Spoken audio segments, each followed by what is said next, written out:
Jadi kayak ketika kita lagi ngomongin HIP nih, gue ngeliatnya kayak oke nih lagi dibahas nih haluannya ideologi Pancasilanya, tapi Pancasilanya sendiri nggak dipakai di penanganan COVID.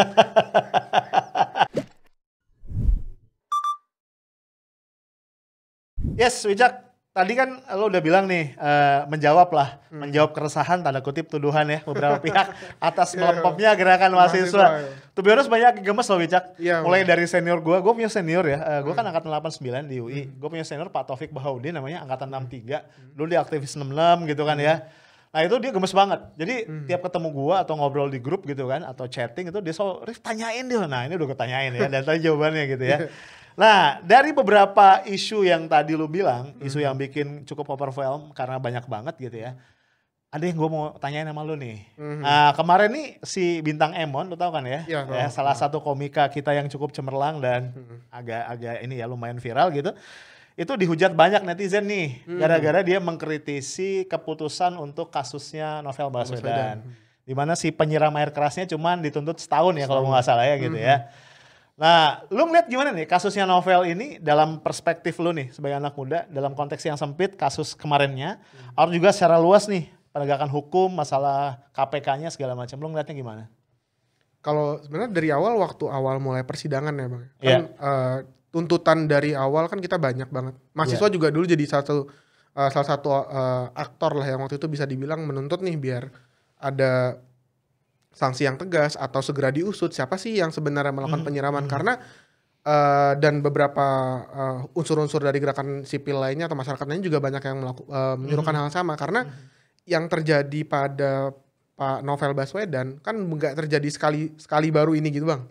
Dulu ada yang meninggal bahkan kan Bang, ada Munir yang sampai sekarang belum keungkap kasusnya. Jadi memang dari awal jujur ya kalau misalnya gue ngelihat Bang secara perspektif luas, gue sih udah di posisi yang pesimis. Dari awal sebelum dari sosok yang pesimis bahwa ini nggak bakal keungkap menurut gue bahkan kalau misalnya gue mau ini agak sensitif Bang, balik lagi ke kemarin kontestasi 2000 pemilihan presiden yang nyinggung masalah Novel juga nggak ada.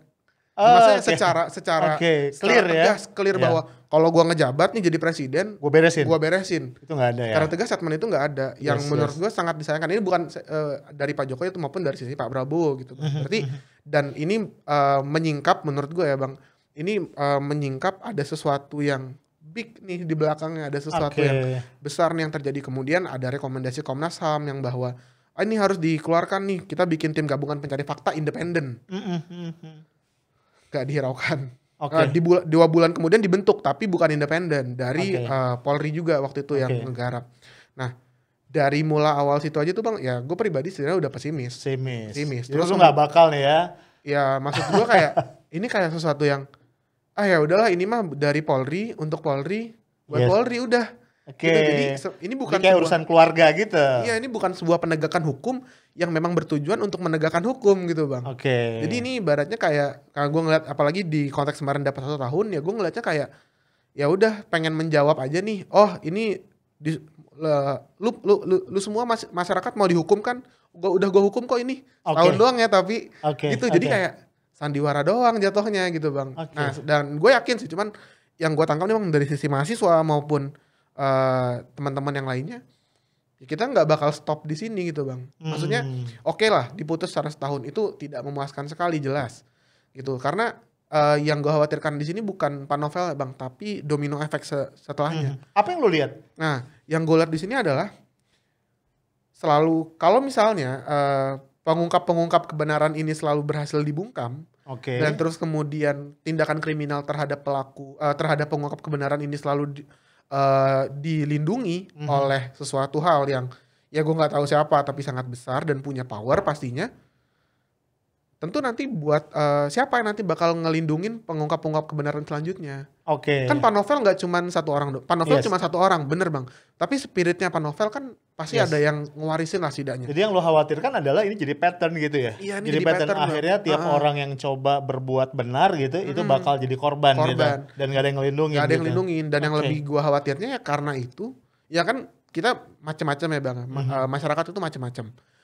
Ada yang emang dia pro banget kebenaran dan kayak ya udah nih kita tetap harus lawan gitu. Tapi ada juga yang akhirnya kan kayak wah udahlah, gua ya gimana masa misalnya nih bang di tim gabungan pencari fakta aja, emang ada unsur dari KPK-nya 5 orang, nggak sebanding sama perwira polisi yang lain, gitu kan. Nah terus dia mau ungkap kebenaran gimana di posisi yang dia sendirian gitu.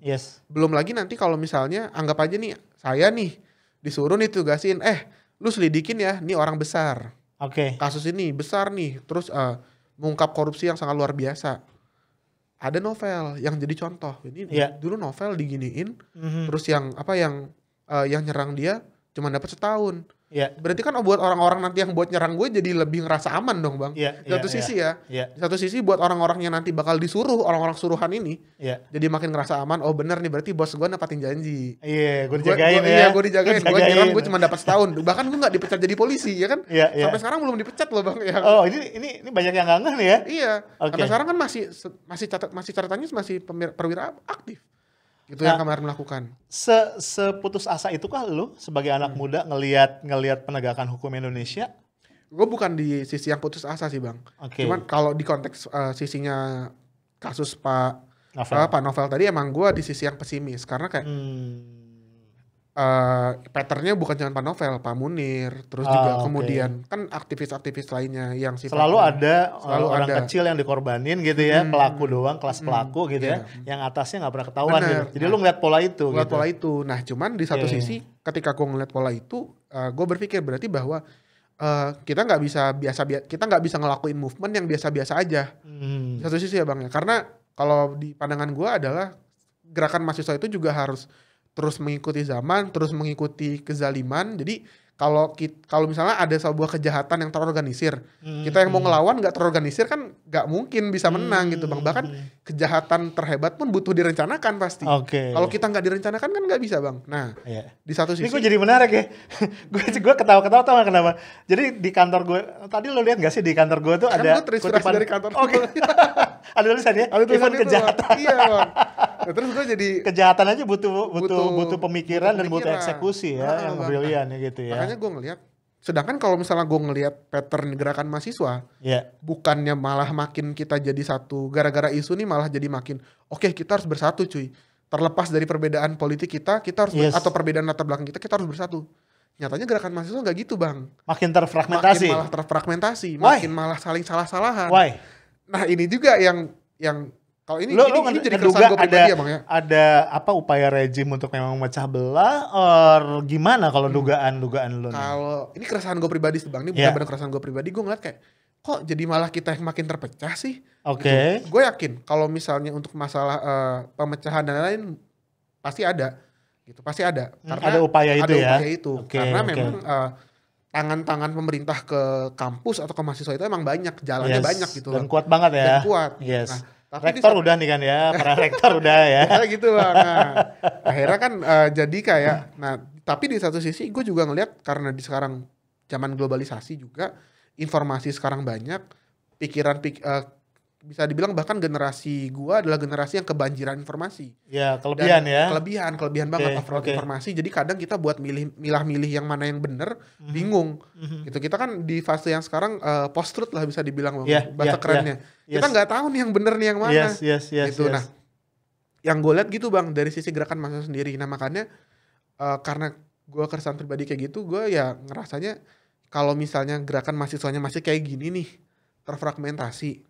Kita masih saling salah-salahan. Kalau gue ngeliat di media sosial kan kayak, wah gerakan si X nih kayak gini, wah gerakan si Y gini. Padahal sama-sama mahasiswa. Padahal substansi yang diperjuangin sama pada umumnya. Gitu. Kalau misalnya ada yang kemarin sempalan dikit, ya emang wajar kita bully gitu. Maksudnya kayak kita serang wajar. Tapi kalau misalnya dalam konteks yang lagi sama-sama berjuangin, kita terus kayak mempermasalahkan latar belakang dan lain, buat gue kayak sesuatu yang sangat disayangkan, naif banget. Gitu. Sedangkan kita punya lawan yang luar biasa. Nah, ya di sini gue nggak pengen aja sebagai mahasiswa bang ya. Gerakan mahasiswa akhirnya cuma jadi seremoni belaka.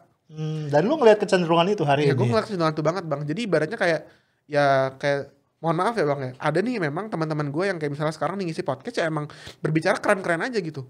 Keren-keren. Meskipun masyarakat di bawah juga nggak nangkep itu ngomongnya apa sih gitu. Dia bicara keren, subscribernya nambah. Dia jadi artis YouTube gitu ya. Kayak gue.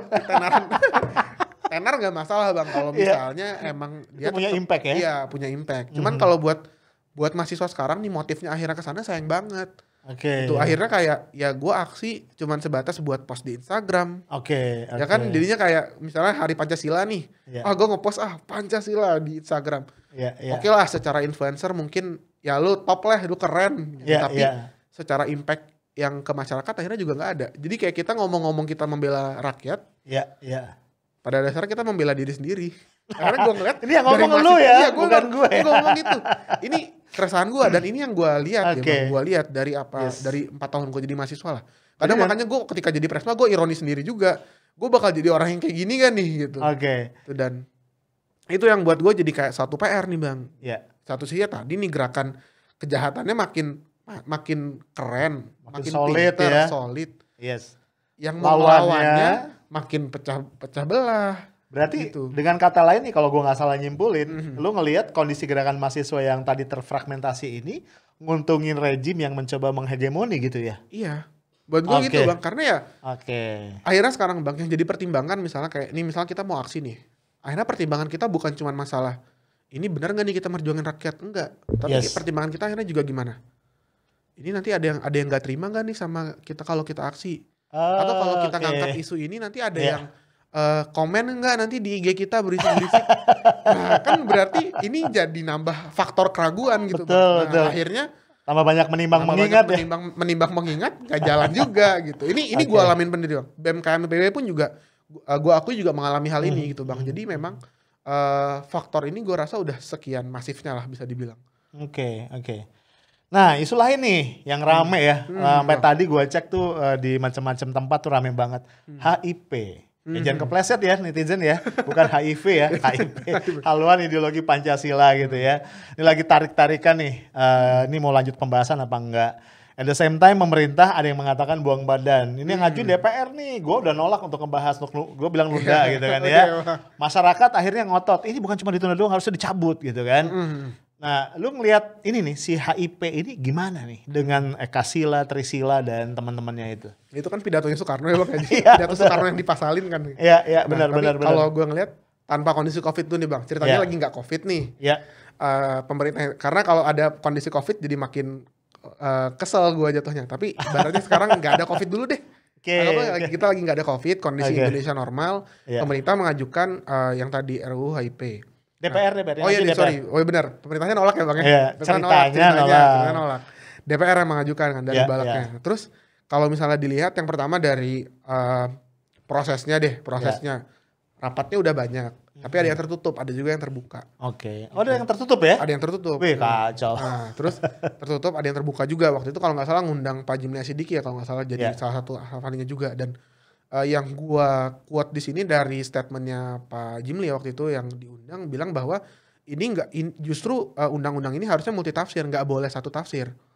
Kenapa? Karena memang ada kekhawatiran Pancasila ini akhirnya jadi balik ke dulu kan kita punya sejarah nih Bang, ada yang memonopoli lah bisa dibilang, ada monopoli yang penafsiran dengan ada BP7 Nah, sekarang ada BPIP ya. Iya, sekarang ada BPIP. Nah, gua khawatirnya tanpa tahu substansi nih Bang. Tanpa tahu substansi yang namanya monopoli ideologi kan ini sesuatu yang bahaya. Kenapa? Karena dia bisa membenarkan tindakan yang salah. Dan dia bisa menyalahkan tindakan yang benar. Itu. Nah, ini yang sebenarnya kalau buat gue ini ancaman buat kedepannya. Terlepas dari misalnya ada yang pro kontra pasti wajar karena emang namanya juga rancangan undang-undang. Tapi kalau gue ngelihatnya RUU HIP ini dari statement pasalnya aja kan juga kalau misalnya kita lihat yang gue baca ya Bang, yang gue baca lebih banyak pasal yang sifatnya definitif. Definitif kayak gini Pancasila tuh kayak gini. Diperas dari Trisila kemudian jadi Kasila gotong royong. Terus ada pasal-pasal lainnya. Buat gue nih pasal-pasal yang tidak promote action. Jadi kan kita sekarang butuh hukum yang nggak cuman payung hukum nih Bang. Karena hukum kan macam-macam. Gue juga bukan ahli hukum, cuman jadi sifatnya HIP ini jadi sesuatu yang kurang penting, kurang esensial. Mestinya undang-undang itu harusnya di level operasional ya. Undang-undang itu di level action ya. Nah, terus ditambah COVID. Nah ini yang jadi makin udahlah nggak jelas jadi nggak penting. Jadi makin nggak penting lagi ditambahin gitu. Gue Pancasilanya penting. Gue mengamini bahwa kita punya suatu warisan yang memang dicetuskan sama pahlawan-pahlawan kita dulu. Dan gue mengamini bahwa memang sila-silanya emang kalau misalnya kita terapkan benar-benar bisa mensejahterakan rakyat Indonesia. Setuju. Ketika memang kemudian undang-undang ini muncul di saat bahkan ngomongnya kayak ini undang-undangnya haluan ideologi Pancasila nih. Iya. Tapi waktu Covid Pancasilanya diterapin. Iya. Gitu jadi kayak ironi sendiri aja gitu. Ini pertanyaan lu nih. Iya. Aduh, mudah-mudahan ada yang denger nih ya pemerintah ya. Kalau misalnya waktu itu pernah ada Bang dialog soal Pancasila di kampus kemudian di IPB. Waktu itu ada yang nanya emang gue dan emang ngadain pemerintah. Gue lupa cuma ngadain dari kementerian mana gitu. Undang gue juga nanya soal Pancasila. Ya gue bilang ya sebenarnya simpel aja kalau dari mahasiswa mah. Ya ini ada Pancasila. Ayo pemerintah ditunjukin aja ini Pancasila kayak gimana. Nggak usah ribet buat ngasih pendidikan dan lain-lain gitu. Karena yang jadi kan memang Pancasila itu ya cuma 5 sila. Yang penjabarannya butir-butirnya itu kan yang harus kita lakukan gitu. Jadi kayak ketika kita lagi ngomongin HIP nih ya gue ngeliatnya kayak oke nih lagi dibahas nih haluannya ideologi Pancasilanya.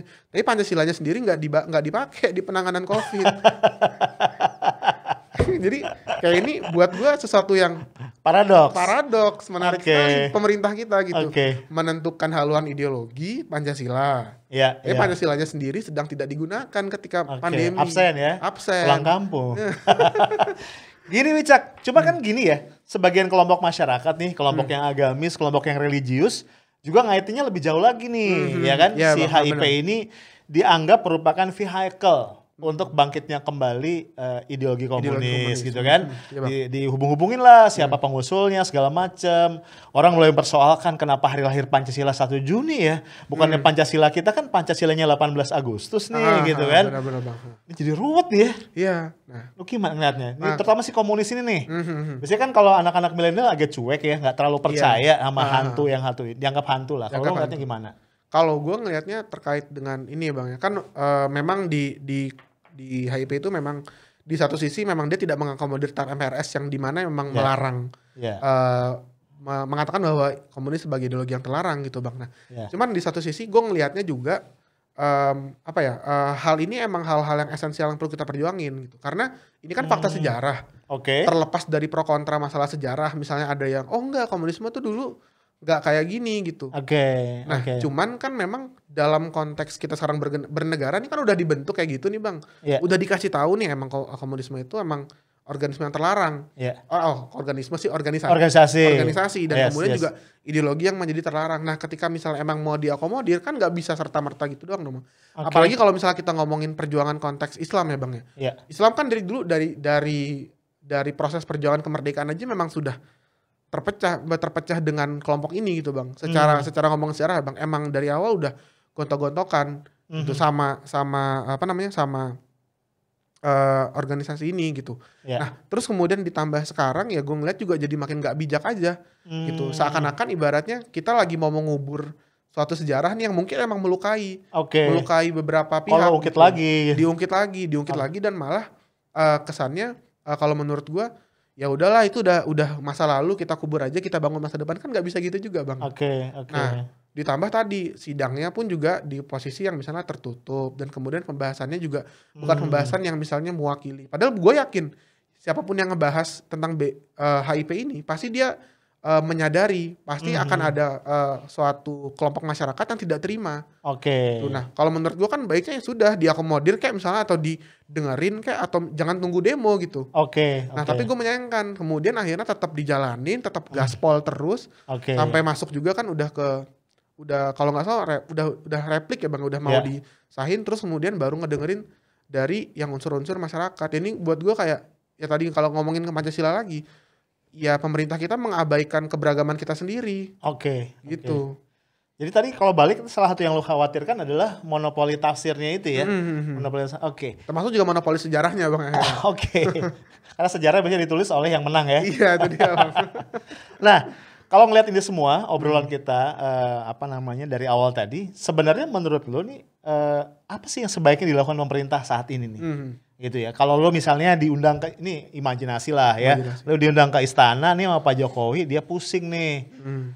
Wicak, gue minta saran dari lo nih sebagai anak muda nih, gue mesti gimana nih ngeberesin keruwetan ini. Lo bakal ngasih saran apa sama Pak Jokowi?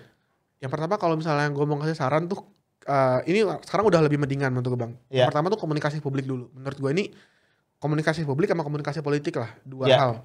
Karena ini buat gue sesuatu yang selalu kita lihat, masyarakat selalu lihat. Di zaman media sekarang udah bukan zamannya Pak Harto gitu, di mana media cuma satu corong, terus semua disuapin udah lewat situ. Sekarang ya, iya. Putih. Sekarang media udah banyak zaman gitu kan. Zaman lu. Sekarang media udah banyak. Gitu. Berarti kan sekarang pemerintah harus makin pintar. Kenapa? Karena tadi yang balik lagi ke yang gue omongin di awal, salah satu kunci dari komunikasi krisis yang penting itu bisa ngebangun empati sama promote action. Empati sama promote action. Jadi empati masyarakatnya dapat, actionnya jalan. Gitu. Nah, buat kalau misalnya gue diundang Pak Jokowi nih, ya mungkin Bapak saya juga bukan sebuah ahli tata negara atau ahli hukum dan lain-lain lah. Tapi kalau misalnya saya sebagai rakyat biasa buat nyaranin ke Bapak, sebagai mahasiswa gitu sebagai mahasiswa, ini komunikasi Bapak ke publik, terus kemudian Bapak ke menteri-menteri juga, atau mungkin menteri-menteri Bapak yang kadang ngasih statement lucu, itu harus diperbaiki. Kenapa? Karena buat gua nih Bang ya. Kalau misalnya kita menghadapi COVID-19 ini sebagai sebuah negara, kita bisa ngadepinnya. Tapi kalau kita masih ngadepin sebagai ini pemerintah jalan sendiri, ini rakyat resah terus juga jalan sendiri. Pemerintah daerah lain lagi ada juga pemerintah daerah yang emang bagus banget. Ada juga yang enggak banget. Nah, tapi kan akhirnya di sini kita tidak menghadapi pandemi sebagai suatu negara yang utuh. Padahal dampaknya sangat luar biasa. Gitu, dampaknya sekarang COVID kan udah bukan udah bukan masalah kesehatan lagi, ini udah masalah ekonomi dan masalah-masalah lainnya. Jadi bagaimana kemudian kita bisa mengintegrasikan Pak Jokowi bisa mengintegrasikan antara kebijakan pusat, kebijakan daerah, dan ya kuncinya ya buat gue adalah komunikasi gitu. Nah, terus abis itu setelah komunikasi baru ya promote bisa dibilang apa ya, kepemimpinan yang mencontohkan lah. Gitu. Jadi emang mencontohkan kepemimpinan yang benar-benar patut ditiru gitu. Misalnya apa? Jangan berharap pemerintah daerah misalnya bisa support soal kesehatan, dan kalau misalnya anggaran Kementerian Kesehatannya nggak turun-turun. Itu kan misalnya APD di rumah sakit dan lain kita mengharap dari masyarakat. Kan susah juga Bang kalau misalnya anggarannya nggak turun. Ini kan buat gue kayak kita pemerintah pusat tidak mencontohkan kepemimpinan kepada rakyat dan juga kepada pemerintah daerahnya. Gitu Bang. Jadi itu mungkin yang dua hal sih yang bisa gue sarankan nih ke Pak Jokowi. Mohon maaf Bapak, saya bukan siapa-siapa. Tapi kalau misalnya saya nyaranin gitu Bang sebagai masyarakat biasa nih. Jadi kalau menurut gue mungkin saran gue tadi nggak bakal langsung nyelesain besok langsung hilang COVID Bang. Enggak. Tapi at least dampaknya kita bisa sama-sama mitigasi bersama lah. Itu sih Bang kalau dari gue. Jadi kita berharap pemerintah yang lebih berempati, pemerintah yang juga bisa promote action gitu ya, sehingga kita bisa menghadapi COVID ini sebagai sebuah negara. Benar Bang. Nah dengan kata lain, apa juga saran lo buat tadi tuh, apa hal-hal lain yang nggak ada hubungan COVID yang masih dikerjain sama pemerintah tuh saran lo apa? Apa pending, apa gitu? Kalau buat gue sih sarannya pending aja Bang, biar kita bisa aksi dulu buat jadi akhirnya nyambut gitu. Kan karena senior kita gemes nih katanya. Jadi kalau misalnya sekarang dicabut ntar kita nggak dapet aksi Bang. Bercanda sih Bang. Tapi kalau yang gue saranin tadi, maksudnya karena kita menghadapi sebagai sebuah negara nih Bang, ayo kita juga ya karena sebuah negara ya udah bawa kepentingan negara lagi COVID gitu. Maksudnya jangan yang lain ntar dulu lah gitu ya. Yang lain ntar dulu lah gitu. Atau enggak minimal kalau misalnya kita nggak bisa nunda, kasih statement dulu lah. Misalnya nih sekarang ke beberapa kelompok yang masih demo HIP gitu Bang. Kasih statement lah, tapi statementnya jangan yang ngelemparin kayak kita nggak ngusul kok. Kita cuci tangan ya, cuci tangan akhirnya malah nggak selesai gitu. Harusnya kan juga bisa muncul kayak ya udah ayo tolong tunda dulu semuanya, kita fokus ngebahas COVID. Ya gue nggak nyuruh DPR akhirnya berhenti kerja Bang ya. Karena kan kita pengennya DPR kerja gitu Bang. Cuman buat gue ya kerjanya yang lebih esensial lah sekarang. Gitu Bang. Tuh DPR kerjanya lebih esensial ya. Itu dulu. Thank you banget Wicak ya. Udah ngobrol-ngobrol ya cukup lama dengan kita semua. Stay tough, smart and professional. Assalamualaikum warahmatullahi wabarakatuh.